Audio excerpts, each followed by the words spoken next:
Essa crise política, essa crise institucional, essa tensão entre os três poderes, ela acaba elevando a percepção de risco do investidor estrangeiro em relação ao Brasil. Ela aumenta, portanto, o chamado risco Brasil. Pois é, essa percepção não é apenas do investidor estrangeiro. Nas últimas semanas, após insistentes ataques do presidente Jair Bolsonaro ao Supremo e a ministros da Corte, empresários da indústria e banqueiros perceberam que o clima entre o executivo e o judiciário azedou de vez e que a tensão entre os poderes, que já estava alta, subiu um tom. O presidente do Senado, Rodrigo Pacheco, do DEM, rejeitou o pedido de impeachment do ministro do STF, Alexandre de Moraes. Na decisão, o presidente do Senado se baseia num parecer da Advocacia do Senado, que considerou o pedido feito pelo presidente Jair Bolsonaro improcedente. Ao mesmo tempo, o mercado financeiro e o setor produtivo começaram a notar com mais clareza os prejuízos provocados pela crise institucional na economia. De um lado, percebe pressões sobre a política fiscal para aumentar a popularidade do presidente. De outro, identifica a dificuldade para o enfrentamento de problemas estratégicos, como a crise hídrica, que pode levar a um racionamento de energia. E nesse contexto, a Federação das Indústrias de São Paulo, a Fiesp, entidades a ela associadas e a Febraban, que representa os bancos, decidiram agir. A ideia era lançar nesta terça-feira um manifesto chamado A Praça dos Três Poderes. O conteúdo não citava o presidente Jair Bolsonaro, porém fazia um apelo para que executivo, legislativo e judiciário voltassem a dialogar. Mas o presidente da Fiesp, Paulo Scaff, decidiu suspender a publicação, antes mesmo de consultar cerca de 200 signatários que já haviam concordado com o teor do documento. O Paulo Scaff ligou hoje cedo para alguns ministros do governo Bolsonaro, avisando o seguinte: olha, decidi suspender a divulgação desse manifesto que estava previsto para amanhã. O título do manifesto é A Praça é dos Três Poderes. E era um pedido exatamente para que executivo, judiciário e legislativo voltem a dialogar, se entendam, evitem esse clima de crise institucional que existe hoje, né, entre Palácio do Planalto e o Supremo Tribunal Federal, e foquem nos interesses do país. E mesmo sem ter sido divulgado, o Globo revelou o conteúdo do manifesto com um apelo pelo diálogo e respeito entre os poderes. O texto mostra ainda a grande preocupação com a escalada de tensões e hostilidades entre autoridades públicas e destaca que todos os ocupantes de cargos relevantes da República devem seguir o que a Constituição impõe. Entidades que deram apoio a esse documento ficaram contrariadas com o recuo da Fiesp e algumas resolveram se manifestar por conta própria. Representantes do agronegócio publicaram hoje nota em defesa da democracia. O documento cita as mais de 3 décadas de liberdade e pluralismo com alternância de poder e eleições legítimas e frequentes no Brasil. O que efetivamente levou a Fiesp a liderar esse manifesto e como ficou o clima entre as entidades que apoiavam o texto depois que Paulo Scaff suspendeu sua publicação? Porque a Caixa e o Banco do Brasil ameaçaram romper com a Febraban e de que forma isso afeta a imagem dessas duas instituições? Esses são os temas do Ao Ponto desta terça-feira. Eu sou o Roberto Maltic, estou com a Carolina Moran e nesse episódio conversamos com o diretor da sucursal de São Paulo, Renato Andrade, e com o repórter de economia, Ivan Martins Vargas. Fique com a gente.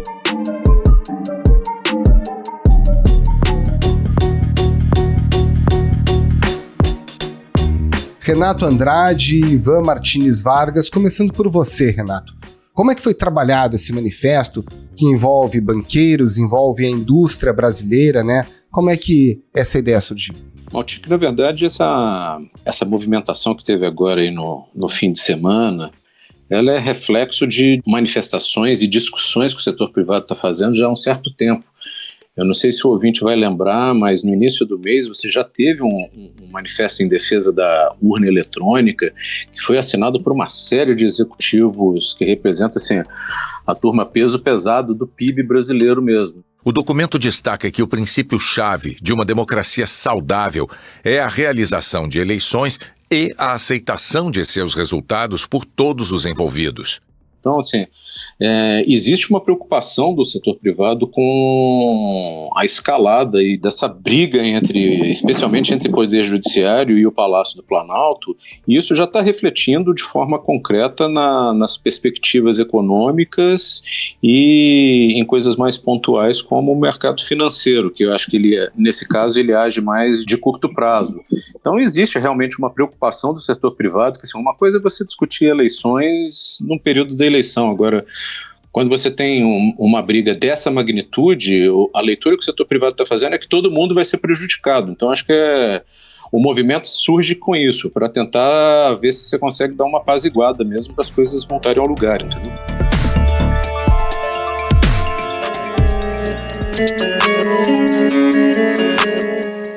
Ivan, houve consenso entre essas entidades a respeito do adiamento da publicação desse texto? Qual é o bastidor dessa história?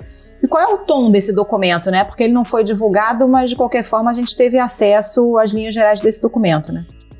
Em primeiro lugar, assim, essa notícia de que ele foi adiado, ela partiu após uma conversa do presidente da Câmara, Arthur Lira, com o Paulo Scaff, presidente da Fiesp, que está em final de mandato.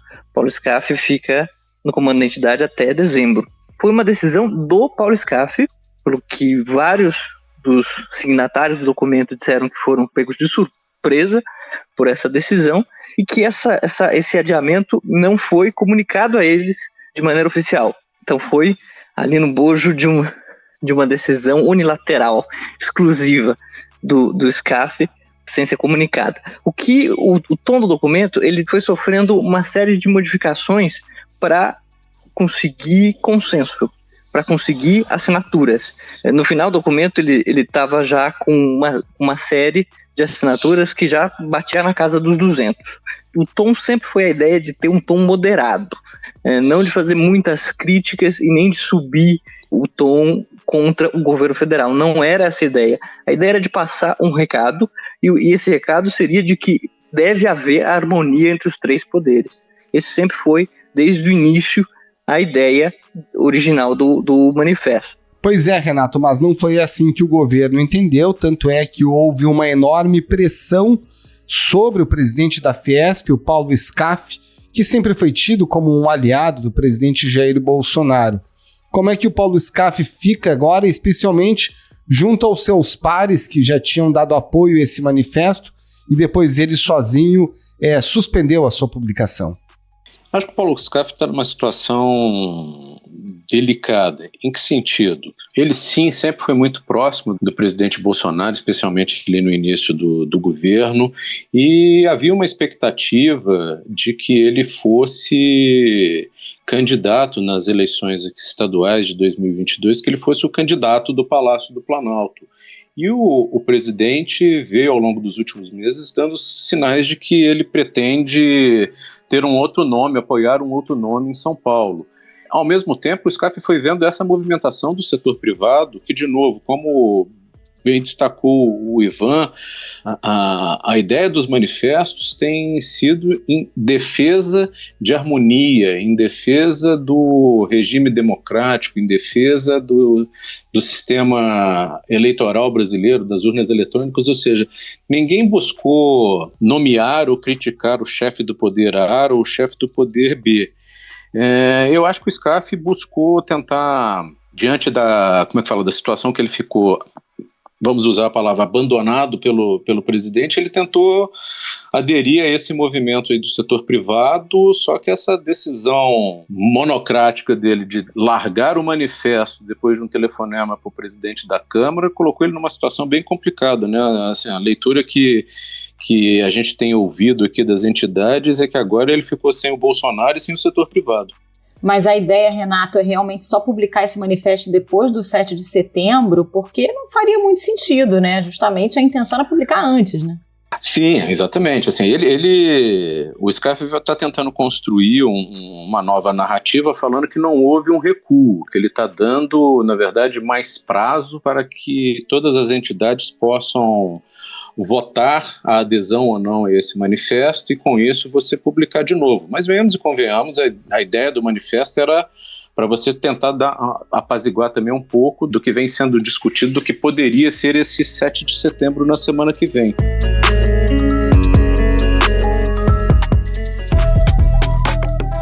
Ivan, embora o manifesto não tenha saído, a sua articulação gerou uma crise dentro da Federação dos Bancos.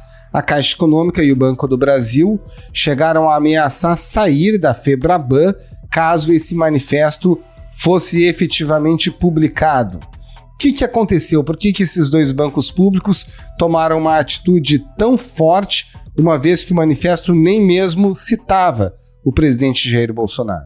Na Febraban, também o entendimento era de que o documento tinha que ser ameno, não tinha que atacar diretamente o presidente. Mas, claro, ele mencionava que as entidades da sociedade civil, e essa frase acabou ficando no manifesto, que elas enxergavam com grande preocupação a escalada de tensões e as hostilidades entre as autoridades públicas. E isso, evidentemente, tem partido majoritariamente, quase que exclusivamente, por que não, do presidente da República. E isso incomodou, de fato, os bancos públicos, em especial, pela apuração do jornal, em especial ao presidente da Caixa, Pedro Guimarães. E aí houve uma pressão, de fato, para que esse documento não fosse assinado pela Febraban. O fato é que a maioria dos bancos e das instituições financeiras que compõem a Febraban deram aval a esse documento. Então os dois bancos públicos ali ficaram derrotados nessa avaliação. E, enfim, a Febraban assinou o documento, um documento que agora foi adiado, como a gente tem visto. Ocorre que o adiar esse documento faz com que ele perca força. Como o Renato lembrou, o Globo já antecipou o conteúdo desse manifesto, e ele já é basicamente público, e já havia se iniciado uma articulação entre entidades setoriais de diferentes segmentos de outras cartas, inclusive com teores eventualmente um pouco mais incisivos. O Brasil não pode se apresentar à comunidade das nações como uma sociedade permanentemente tensionada em crises intermináveis ou em risco de retrocessos e rupturas institucionais. Assinam a nota, entre outros, a Associação Brasileira do Agronegócio, a Associação Brasileira dos Industriais de Óleos Vegetais e o Sindicato Nacional da Indústria de Produtos para a Defesa Vegetal. Isso agora fica em suspenso. Não se sabe exatamente quando que vai ser essa publicação e se ela vai ocorrer. Porque uma vez que o manifesto já é público, perde um pouco de sentido. Vários diretores, presidentes de entidades setoriais têm dito isso, reservadamente, na nossa apuração, de que não faz sentido agora você adiar para depois do dia 7 de setembro. O dia 7 de setembro, além de ser icônico, era exatamente o dia para o qual o Bolsonaro e o seu entorno estavam preparando essa série de manifestações, aí inclusive escalando o tom contra a STF e a Justiça e o Judiciário de uma maneira mais ampla. Agora, essa reação aí dos presidentes da Caixa e do Banco do Brasil pegou super mal no mercado, né, Renato? Por quê? A gente sabe que o Pedro Guimarães, por exemplo, o presidente da Caixa, já participou de várias lives com o presidente, que ele é ligado ao presidente Bolsonaro. Aqui do meu lado é a Elisângela, intérprete de Libras. À minha direita aqui o Pedro Guimarães, presidente da Caixa Econômica Federal. O Banco do Brasil também já está no terceiro presidente por razões de alinhamento político. Mas, de qualquer forma, quando esses dois bancos ameaçam sair da Febraban, isso tem um outro peso, né? Na verdade, a leitura do mercado é muito simples. A partir do momento que o Pedro Guimarães, junto com o presidente do Banco do Brasil, apresenta a proposta para o presidente da República de deixar a Febraban e ele recebe aval, inclusive do ministro da Economia, o mercado está lendo como assim, você está oficializando uma completa interferência do governo na gestão dos dois bancos, entendeu? E eu acho que uma coisa que tem que ser ponderada é que os bancos são públicos, eles não são do governo, eles são bancos do Estado. Então, esse tipo de posição, meio de uma atitude efetivamente política de alinhamento com o Palácio, isso é muito ruim para a instituição. E eu acho que, nesse caso, pesa até mais para o Banco do Brasil, considerando que é um banco que tem ações negociadas na Bolsa, ou seja, você tem sócios privados ali dentro também.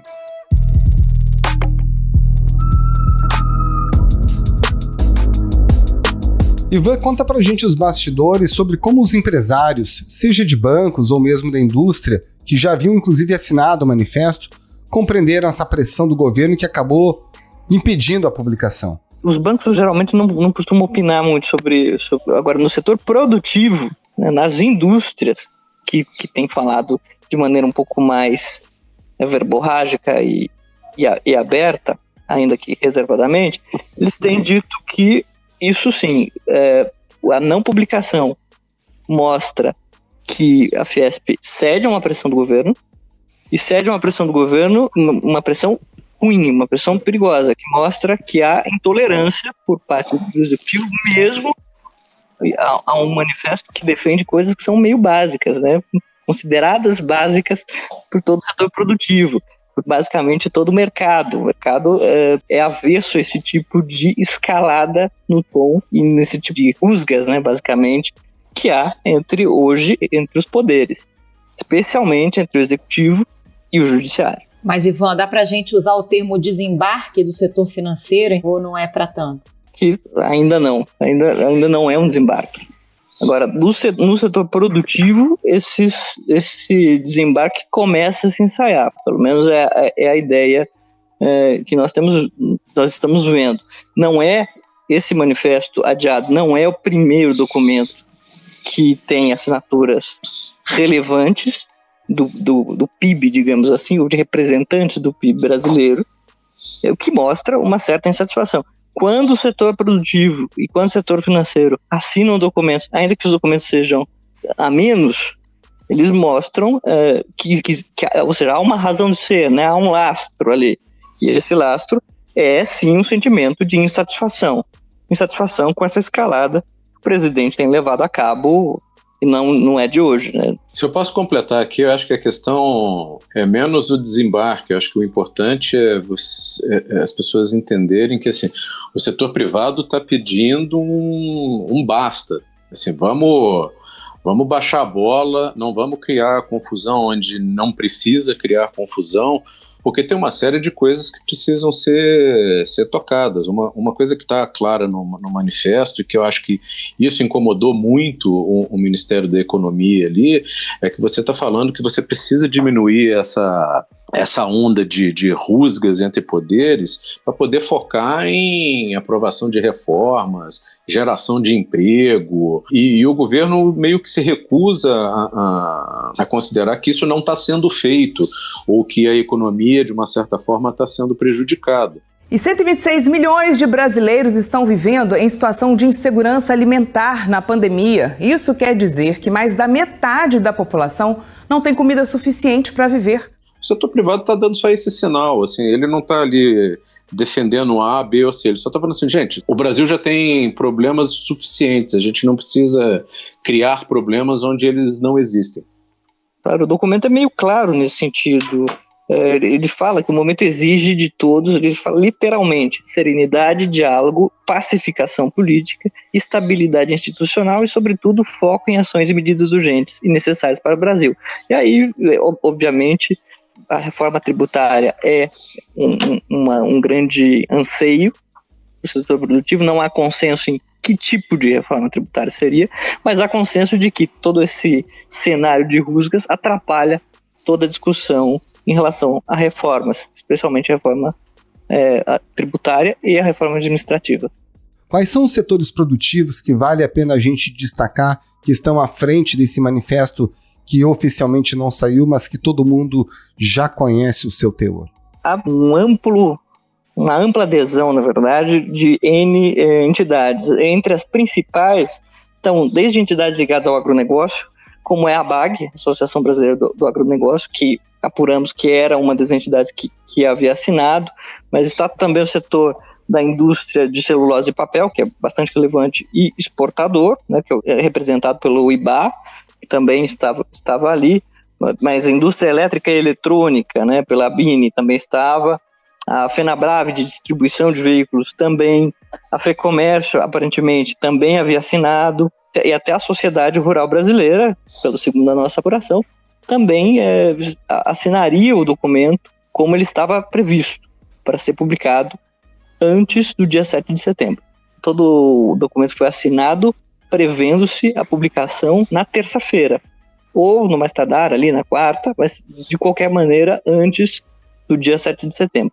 Agora, com esse adiamento, isso precisa ser rediscutido, porque uma série de presidentes de entidades me disseram que, não vemos mais sentido nisso, então não só você enfraquece o movimento, como você vai precisar rediscutir com essas mais de 200 entidades se a assinatura delas fica ou não fica.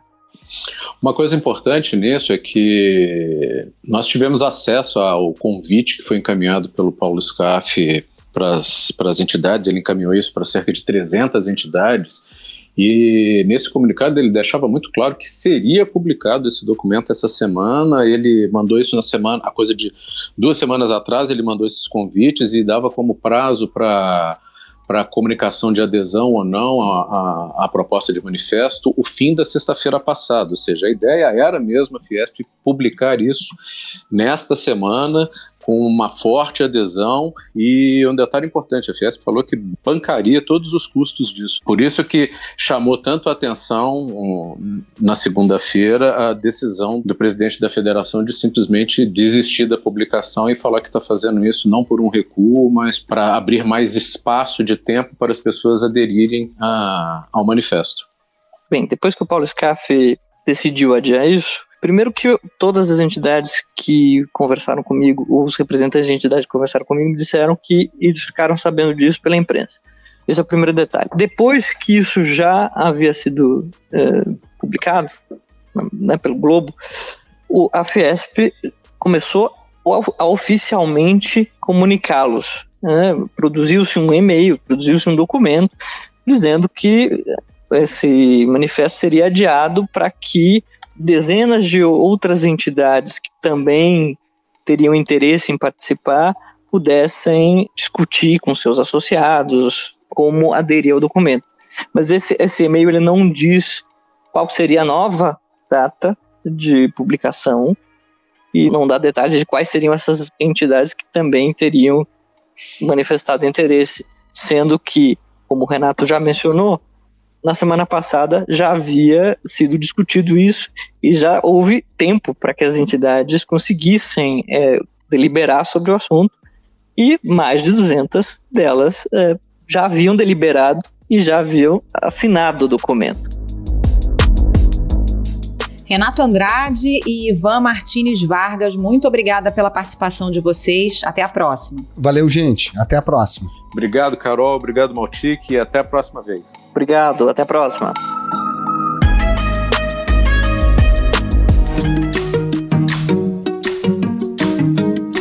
Esse foi o Ponto de Hoje, o podcast diário da redação do Globo. Nessa conversa a gente conta com a participação de toda a equipe do jornal, as mesmas pessoas que levam até você informação e análise de qualidade todos os dias. Quer saber mais? Assine o Globo. Acesse assineoglobo.com.br e confira todas as notícias e reportagens especiais.